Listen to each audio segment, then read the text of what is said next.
So this is a great example of how new product investments, especially for enterprise-level tools like SystemLink, are helping our customers achieve their business goals. But we're not satisfied with meeting today's goals. We are dedicating to serving you for years to come as your needs evolve.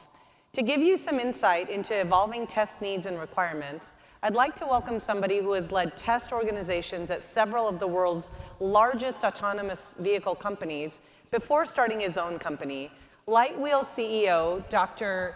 Steve Shi.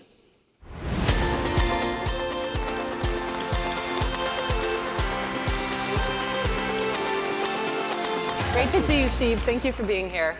Thank you, too. Glad to be here. So, Steve, we've been looking at how AI will change the landscape of both product design and test. Could you share some of your findings? For sure.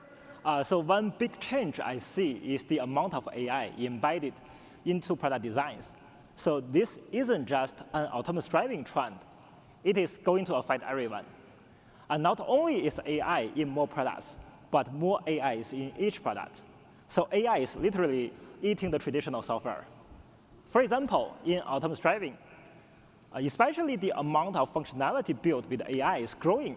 Tesla recently published a FSD update that a single software update removed 300,000 lines of code, as the AI took on more responsibilities across the planning and control components. So what's more, AI is becoming more and more data-centric. Previously, a self-driving AI system consists of multiple modules, so each consists of many small models.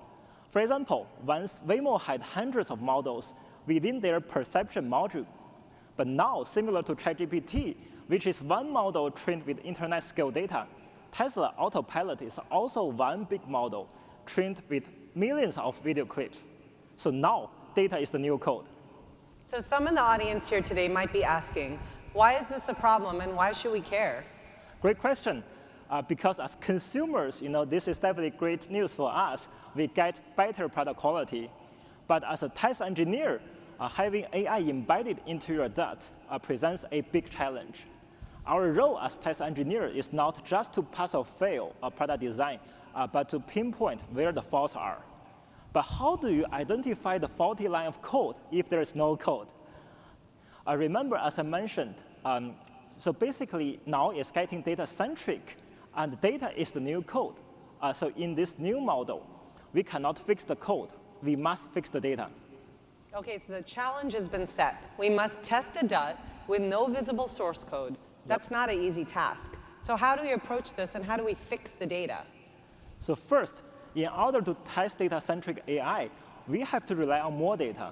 Recording real-world data for testing is a good start, but it's impossible to cover every scenario, especially corner cases.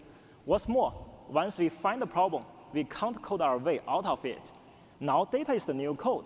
So to your question, fixing the data means creating larger and more representative data sets, which deliver a more complete understanding of the product behavior. My company is using generative AI to augment the real data. So we provide synthetic data sets that amplify the value of our customers' real data 100x.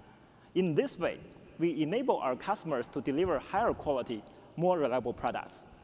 So as generative AI begins to mature, one of the concerns I often hear about is whether or not test engineers still have a role to play when testing AI-enabled systems. Can you explain the role of the test engineer in this new workflow? Sure. So an AI model is only as good as the data it learns from and tests it with.